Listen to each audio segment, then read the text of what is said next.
বাম রাজনীতির বিশেষ করে আপনার সিপিবি এবং বাসদ এই দুটো দলের কথাই বলা হয় যে তারা শাহবাগকে প্রমোট করার মধ্যে দিয়ে আওয়ামী লীগের ফ্যাসিজমকে আরও বেশি স্ট্রেনদেন করেছে।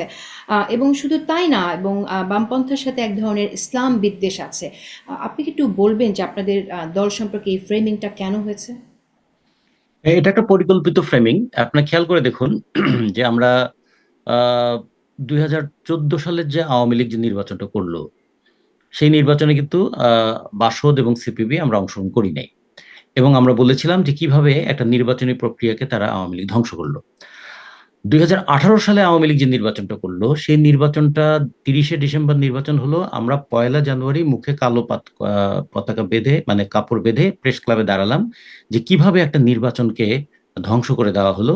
এবং জানুয়ারি মাসের 3 তারিখে আমরা একটা গণশুনানি করলাম যে কিভাবে, এবং আমরা বিভিন্ন অঞ্চল থেকে লোক নিয়ে এসে আমরা প্রমাণ করালাম যে কিভাবে ভোটটা রাতে হয়েছে। এবং তারপরে যে এর আগে ছিল যে দিনের ভোট রাতে হয়েছে, এটা কিন্তু বাম জোটের গণশুনানির মধ্য দিয়েই এটা প্রকাশ্যে এসেছিল। এবং প্রেস ক্লাবে হলে এই গণশুনানিটা করেছিলাম।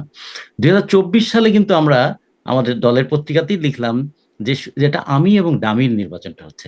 ফলে আওয়ামী লীগের এই 15টা বছর নির্বাচনকে আওয়ামী লীগ যেভাবে ধ্বংস করেছে তার বিরুদ্ধে আমরা ছিলাম।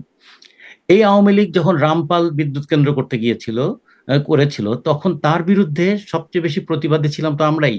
আমরা সেই রামপাল তাপ বিদ্যুৎ কেন্দ্র বলি, কিংবা তারও আগে চট্টগ্রাম বন্দর 198 বছরের জন্য যে ডিস্ট্রিবিউটর সার্ভিসেস অফ আমেরিকার কাছে লিজ দেওয়া হয়েছিল, সেই ঢাকা চট্টগ্রাম লং মার্চ, কিংবা বিবিএনআর গ্যাস ক্ষেত্র থেকে গ্যাস যে ভারতে রপ্তানি করার উদ্যোগ নেওয়া হয়েছিল, অথবা ফুলবাড়ি কয়লা খনি থেকে উন্মুক্ত পদ্ধতিতে কয়লা তুলে সেটা ভারতে রপ্তানি করে ভারত থেকে সালফার সমৃদ্ধ কয়লা বাংলাদেশে এনে বাংলাদেশের বিদ্যুৎ কেন্দ্র চালু করা, সেটার বিরুদ্ধে আমরা ঢাকা থেকে ফুলবাড়িয়া পর্যন্ত সেই লং মার্চের কথা বলে আমরা যদি বলি, টিপাই মুখে বাঁধ দেওয়ার যে চক্রান্ত ভারত করেছিল, সেইটা নিয়ে আন্দোলনের কথা যদি বলি, ব্রহ্মপুত্রে যে কিংবা তিস্তায় যে ঘটনাগুলো, মানে প্রত্যেকটা ঘটনায় কিন্তু আমরা যেমন ছিলাম, তার এরপরে পাশাপাশি ন্যারেশন পাশাপাশি তাহলে কেন, এরপরে এরকম একটা ন্যারেশন কেন দাঁড়িয়েছে তাহলে? ন্যারেশনটা দুটা কারণে দাঁড়ায় যে বামপন্থীদের মধ্যে কিছু অংশ, বামপন্থীদের মধ্যে বাংলাদেশে 3 ধরনের বামপন্থী আছে। একদল বামপন্থী আছে, তারা ছিল সব সময়, তারা কোনো না কোনো ভাবে আওয়ামী লীগের সঙ্গে ছিল। এবং এইবারও 14 দল যখন হয়, সেই 14 দলের সঙ্গে ওখানে যেমন ওয়ার্কার্স পার্টি এবং জাসদ ছিল।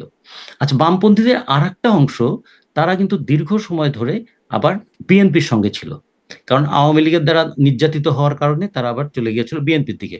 সেই সিরাজ শিকদারের মৃত্যুর কথা যদি বলি, অথবা জাসদের এই 72, 73, 74 সালে তাদের উপর যে নিপীড়নের কথা বলি, সেখান থেকে একটা অংশ কিন্তু বিএনপির সঙ্গে ছিল। একসময় কাজী জাফররাও কিন্তু এই বামপন্থী ছিলেন। আর আরেকটা বামপন্থা ধারা, আমরা সেটা বলেছিলাম যে আমরা বাম চিন্তাটা নিয়ে এগোবো।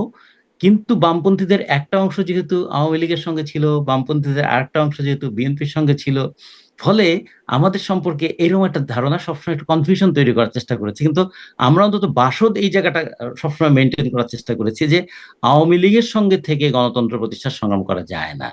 তো ফলে এটা দেখিয়েছিলাম। কিন্তু একটা সহজ টার্গেট হয় কি, যে যে দলকে টার্গেট করে কথা বললে হয়তো পাল্টা প্রতিরোধটা কম হবে, সেই জায়গা থেকেও হয়তো কখনো কখনো আমাদের প্রতি এক ধরনের হেড পলিটিক্সও থাকতে পারে।